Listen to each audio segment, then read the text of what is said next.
Hey gang, how's it going? Thank you for joining me on this particularly lazy Sunday that I'm enjoying. I'm in my lazy Sunday attire. I didn't feel the need to dress up in any fancy clothes for this stay-at-home movie review. Normally I go to movie screenings on Fridays, Saturdays, and Sundays when I can, but I just felt like I really wanted to stay home and maybe catch up on some films that I didn't get a chance to see earlier in the year. And one of them just happens to be Bloodfather,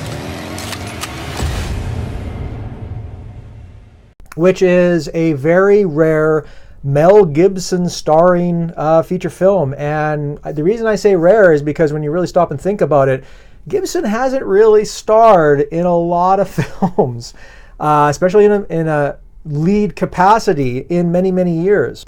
I mean, if you exclude Edge of Darkness from several years ago, which I really enjoyed, and actually the underrated sort of B-grade action thriller Get the Gringo.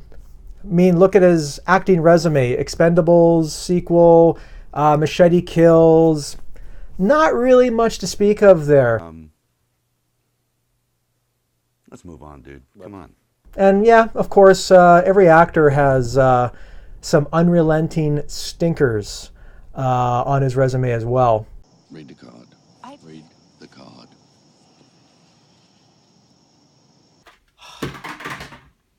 And I mean, I've already spoken about my opinions on Mel Gibson as an actor and as a director in my previous review for HACKSAW RIDGE. So I don't want to get into another diatribe about how you have to separate your feelings about Gibson the man and Gibson the actor and filmmaker. I just want to really dive headfirst into checking out Bloodfather. I'm going to do so via video on demand in the comfort of my home theater room.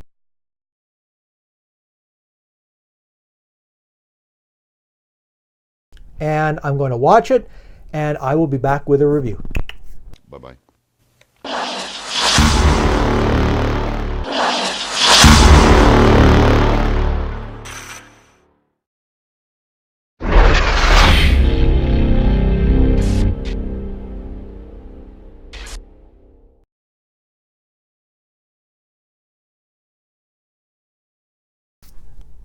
All right, gang, I'm back. I just finished watching the remarkably short, but surprisingly effective Bloodfather, featuring everyone's favorite madman, Mel Gibson. You know, I got a bad reputation. I mean, sometimes I just go nuts like now.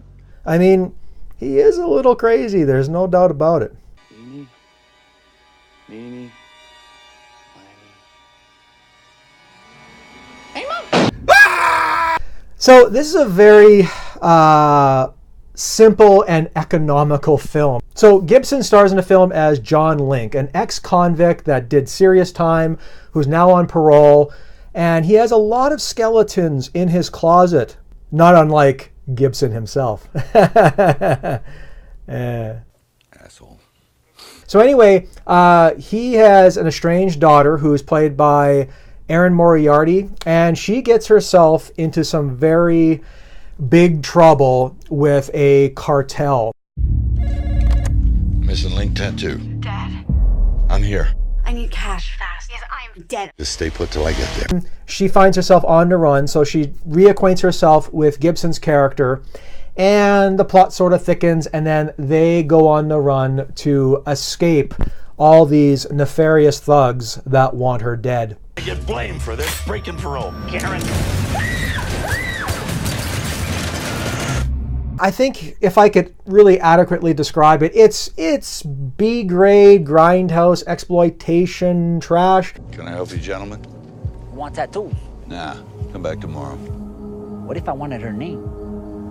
Lydia. Why don't you all fuck off? But it's good trash, and it's trash that goes down relatively well. I mean, I think there is a lot of films that you can forgive their trashy eccentricities, and I think this is one of them.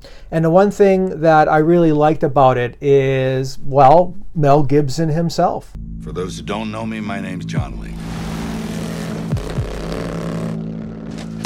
And I'm a real success story. And I really liked how the film gave Gibson a lot of opportunity to really tap into this grizzled and downtrodden ex-convict, ex-alcoholic character. And, you know, despite the fact that Gibson, I think he's, 60 years old, he still looks ridiculously cut and ripped. Dear God. I don't think he's ever played a scuzzier character in a film. So I really like that. And let's be honest, there's probably no other actor that's better at playing teeth clenched and nostril flaring characters of intensity as well as Mel Gibson. And I mean, he just has a complete field day playing this character. And I wasn't there for you, baby.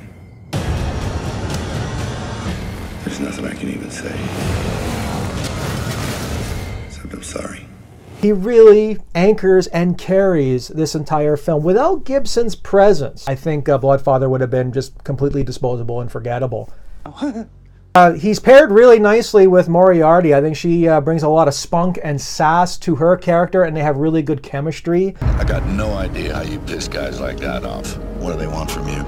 They worked for my boyfriend. Please don't hurt her. Michael Parks also shows up in the film in a key role, and he lends even a larger aura of unpredictability to the film. And Parks himself is a very underrated actor. You should check out a lot of his films because I think he has a talent that doesn't get nearly as much credit as he deserves. Also, the film is kind of this affectionately lurid throwback to the excessively violent R-rated action thrillers of the 80s and 90s.